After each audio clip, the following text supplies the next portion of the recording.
I don't need no credit for that. I'm doing what I'm supposed to do. That's big, man. Clap that up. I'm big on that. Clap that up. It's almost like it's part of the job. Like you're not. I mean, and like I said, it shows when it's genuine and it's true. It shows like nobody doing it for the recognition. It's so much you could do for free, man. It don't cost you nothing. You don't have to be nobody. And to do so much for the next person, for sure. I just want to add to that what he said is so much you can do for free. When I started my business, I was in debt. I didn't have anything. I was going through a divorce. I didn't have an attorney. I didn't have a business person to help me. But everywhere I went, just from connection, whose attorney was who, I didn't pay for anything. What he just said is so true. There is so much free stuff out here in the nation's capital alone. Oh, yes. Alone. Take advantage of it and ask if it's a cost. And everything's negotiable. So if it is a cost, negotiate it down. That's real. That's real. Trayon, you show like what you do in the community. We know what you do in the community. A lot of people we don't see people in politics that look like you, that look like us. So to have you as just one of the representatives for us, I think is huge. And this is for me too. But can you speak on more so why it's important for us to also not only get involved, but to actually like just know what's going on in our community. It's easy to say that we're fed up with this or we're tired of that, but it's certain steps that we have to take, certain places that we have to go in order to build a community, in order to get solutions for these. You need to talk about how important that is for us and why we should be involved in that. So I always say that bad things happen when good people do nothing. And it's a lot of good people in our community, from the grandmas to the aunties to the uncles to the kids that we don't highlight or we don't value, right? Until they do something bad and we paying a lot of attention to them. And so it's imperative that we unify. I learned this from Aaron Burr. He always say the power is in the people. And people talk about I'm the council member, but they don't talk about the time I ran and I lost, right? I ran against somebody that raised $500,000. Get a lot of developers, they raised a lot of, and when the maximum donation was $500. So they had a machine behind them and a host of other unions and all that. But we created a people's campaign because I believe that if we motivate and give people a message that resonates with their life, because I'm from the city, I'm a graduate from Balloon Senior High School, and I knew the issues personally. I know what it is to have to dry my clothes in a towel. And my sister twisting the towel without clothes in to dry our clothes to go to school. I know what it is to hang my socks on a stove so my socks can dry before I go to school. I know what it is to have my siblings drink their milk and have to wait till they get finished to use their milk to pour into my bowl to eat. I knew it intimately.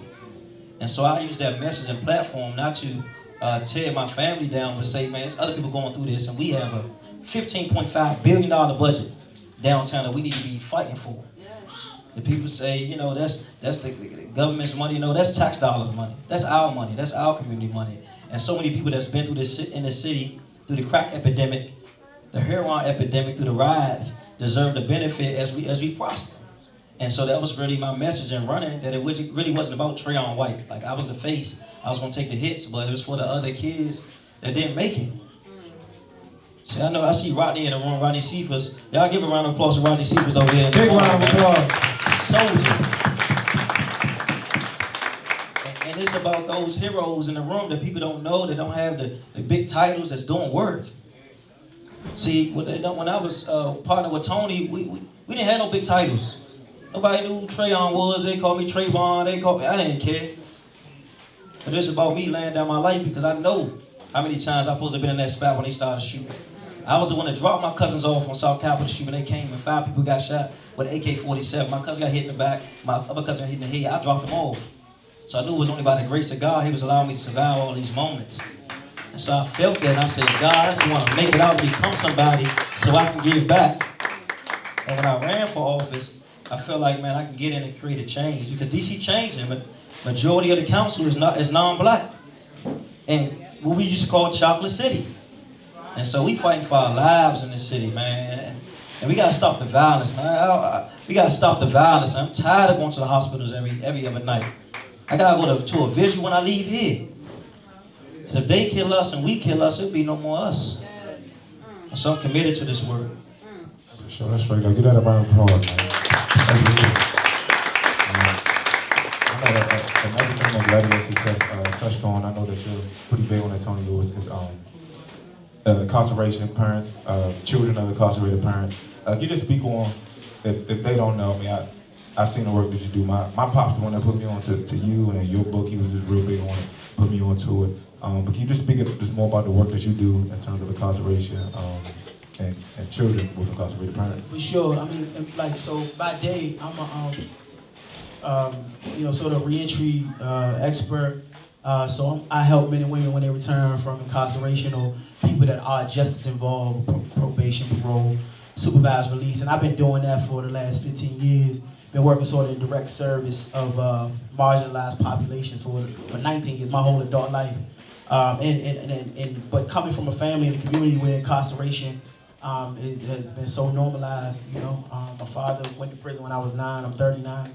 He's serving life without parole. All my uncles, all my big homies, all my lower homies have, and that's male and female, that's been in and out of the criminal justice system. So it's a very personal thing for me. And what my work within that, it turned into also shining a light on the impacts of having an incarcerated parent or an incarcerated family member. What trauma, what stress is that putting on our families, right? And so trying to motivate and advocate for school systems to do more to support the children and their families so that the children can, have the best chance of reaching their potential. We know children with incarcerated parents are much more likely than any other kid to be dealing with other adverse childhood experiences. And, needless to say, in this city, Trayon spoke about us used to be chocolate city, right? But in this city, our criminal justice system has remained purely chocolate, right?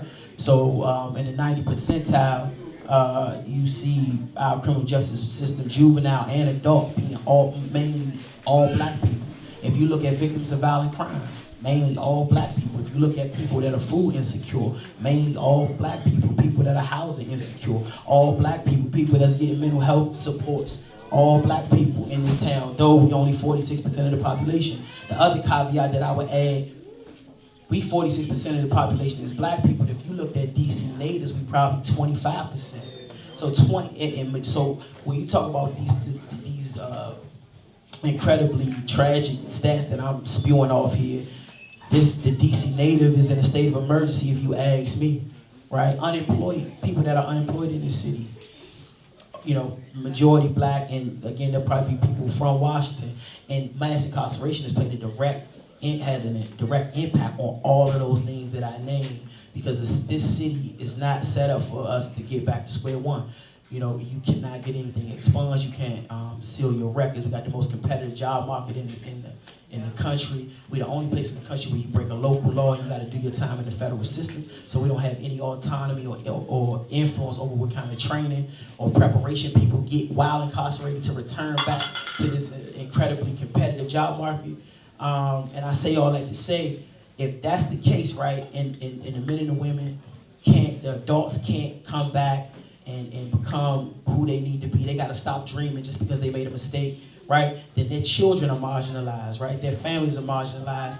Our communities are marginalized. And it just really creates this sense of hopelessness that plays a part in, the violence that we see, the violence that Trayon spoke about, right? So I really think if we wrap our arms around men and women that have been incarcerated, if we do more to support their families while they're away, and when they return, we create a community that's welcoming and people can get back on the right track, then I think we can start to move the needle. But if we don't, we'll continue to be where we are, right? And that's a very, very dangerous place. The other part of it I didn't mention about mass incarceration, sorry to be long-winded, but gentrification, right? Because if the adults in the community cannot take care of their families and the cost of living consistently rise, people got to do what? They got to leave, right? So these things, none of this stuff is an island, and we tend to talk about it in sort of a singular way, right? In a monolithic way. Oh, this is education, this is violence, this is mental health, this is homelessness, this is mass incarceration. It's all connected because it's all the same thing, all the same people. So it's very systemic. And so we really got to work and continue to support people like Trayon White, people like Kenya McDuffie, And the way that we support them is to show up at the hearings. The way we support them is to show up and vote. We can't keep sitting on the sidelines, y'all. We've been on the sidelines way too long. We be way too cool. We gotta really show up. We complain online, but then when we having all these things, the hearings, the demonstrations, all that, it's the same people. We don't see. You know what I mean? So we really gotta mobilize and organize. One of the things that was important, I think, to pull away from the whole Don't Mute DC stuff, is that we did show that we could come out. Right? We showed we could come out for something. No matter people, it's just about, nah, but it's deeper than that. Because that fight wasn't about music, that fight was about us. It's about our culture. And the culture don't exist if we don't. So I just implore us to really take that and show that, use that as an example of what we can do if we all come together. And I think mass incarceration or re-entry and being, helping people be able to get back on track is the thing that we got, one of the things we got to be fighting for the most. That's really, and yeah, clap it up for that, for sure.